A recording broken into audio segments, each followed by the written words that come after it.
In many cantons, such as here in Bern, the Swiss put all their rubbish in state-produced pay-as-you-use bags in 3 sizes. The bags left outside people's homes are collected 2 days per week. This system has now been adopted in the canton of Neuchâtel. In other cantons, such as Fribourg and Geneva, rubbish is disposed of according to its weight at a rubbish dump. This can cause problems for elderly people who can't easily take their rubbish to the dump if they don't have a car. But the Geneva authorities are convinced that this is a better system. I've always been in favour of offering incentives, because in some Swiss-German cantons, where they've introduced taxes on bags, people have started burning rubbish in their gardens. This isn't good for the environment, because it gives off CO2.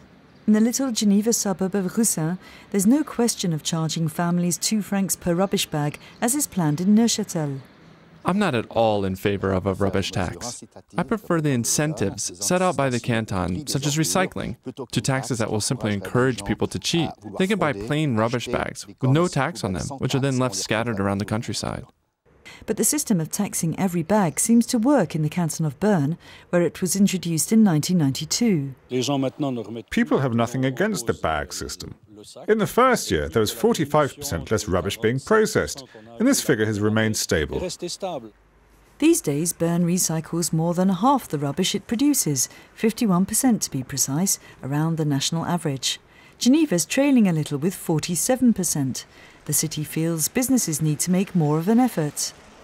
These days, it's the smaller and medium-sized companies that sometimes fail to toe the line. In some areas, we find black rubbish bags almost full of paper. The illegal dumping of refuse and household waste incurs heavy fines, but up until now, you can't be fined for failing to recycle properly.